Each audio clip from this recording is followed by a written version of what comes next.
Algumas reportagens foram publicadas nos últimos dias colocam a Jovem Pan como protagonista de um episódio sobre qual a emissora não tem qualquer tipo de controle.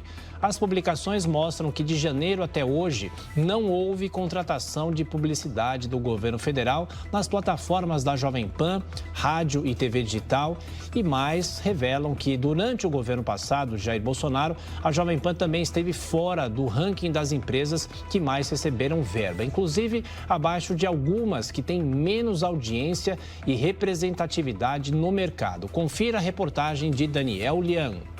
Veículos de imprensa de todo o país estampam em suas capas a escolha do governo federal de excluir a Jovem Pan de suas ações de publicidade nos 6 primeiros meses da administração Lula. Mas os dados da Secretaria de Comunicação Social da Presidência da República mostram também que a Jovem Pan esteve muito longe de figurar entre os principais recebedores de dinheiro no governo do ex-presidente Bolsonaro. Ficou fora do ranking dos 10 maiores destinatários de verba e recebeu valores inferiores do que algumas empresas com menos representatividade e audiência do que o Grupo Jovem Pan. O contrário do que sempre foi noticiado. Vejam o comparativo. As rádios AM, FM e Jovem Pan News obtiveram em 2022 R$ 1.681.656,87. Em 2023, nenhum centavo sequer. A TV Jovem Pan News recebeu em 2022 R$ 1.931.380,02 e em 2023 nenhum real. As plataformas digitais do Grupo Jovem Pan receberam no ano passado R$ 96.540,50. Já nesse ano não ficaram com nenhuma fatia de verba publicitária. O doutor em Direito Público e Constitucional, Acácio Miranda da Silva Filho, fala que a distribuição tem que levar em conta dados técnicos como audiência e não aspectos ideológicos, sob o risco de responsabilização dos gestores. Quando nós olhamos para a administração pública e para todos os atos praticados para a administração pública, há necessidade do que nós chamamos de impessoalidade.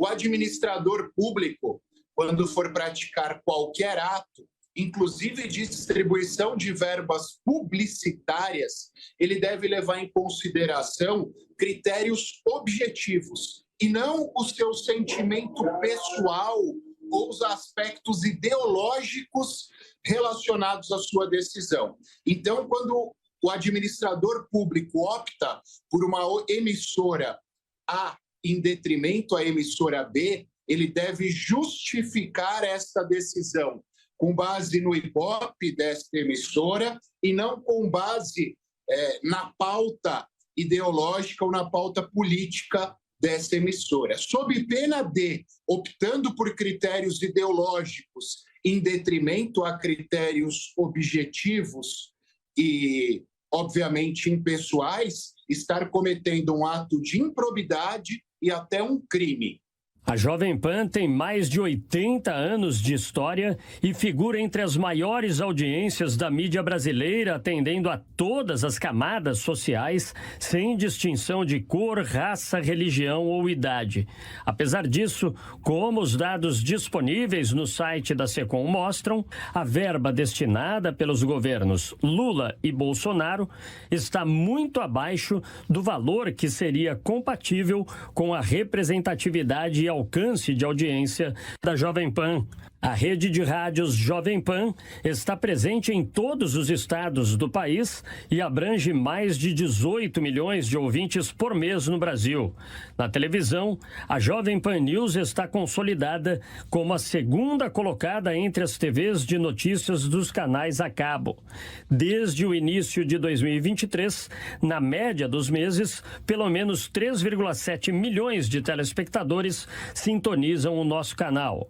Os números digitais são ainda mais impressionantes. No último mês, foram 275 milhões de visualizações, 28 milhões de usuários únicos e abrangência de mais de 42 milhões de pessoas nos canais da Jovem Pan no YouTube. O podcast do Pânico está entre os mais ouvidos da América Latina. Para se ter uma ideia, em junho, os números somente do App News atingiram mais de 29 milhões de views. No cenário global, o quadrilátero composto por TV, site, rádio, FM e 76,7 bateu 60 milhões de impactos. Isso só confirma que a Jovem Pan é uma empresa de fato multiplataforma com alcance nacional suficiente para ser considerada um canal estratégico para a distribuição da comunicação do governo federal com a população, como atesta o jurista César Dario Mariano. Para ele, a gestão deve agir com isonomia num ambiente democrático a fim de não prejudicar o público em geral. E explica como deveria ser feita a divisão. E o público, em geral, ele quer saber de todas as versões, não apenas a versão que seja simpática A, B ou C. Também quer saber das versões divergentes. Então, não se pode, dentro de critério de isonomia, privilegiar uma emissora em detrimento das outras, só porque essa emissora que acaba sendo prejudicada é crítica do governo, e aquelas que são favoráveis ao governo, elas são beneficiadas. Isso daí viola a isonomia e nós poderíamos até falar de um abuso do poder político e econômico por parte do governo. O que eu vejo é que todas as emissoras deveriam receber verbas públicas da mesma maneira, ser dividido equitativamente em todas as emissoras, todos os jornais, todas as rádios, para que todas elas recebam a mesma fatia de verba pública. Não cabe ao veículo definir a verba que recebe, seja de uma empresa privada ou de um governo. Mas nesse último caso, quando o dinheiro é público, os especialistas são taxativos ao dizerem que é imprescindível a adoção dos critérios utilizados como praxe no mercado publicitário. Olha, importante dizer que a Jovem Pan sempre defendeu, a lei determina que as verbas públicas, federal, estadual e municipal, devam respeitar o máximo rigor técnico para que sejam empregadas em quaisquer veículos de mídia. E justamente por isso é que causa estranheza que a Jovem Pan não esteja entre os 10 primeiros nas listas de veículos que receberam verbas publicitárias do governo federal nesta e na administração anterior.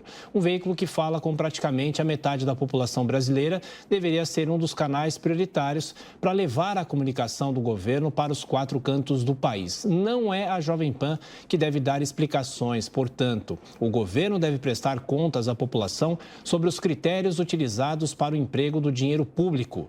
Outro fato que causa estranheza é a repercussão gerada por esse dado que é público, divulgado pelos canais oficiais da administração federal. A escolha da Jovem Pan como título dessas reportagens é óbvia, mais um capítulo na campanha difamatória e mentirosa promovida contra a emissora.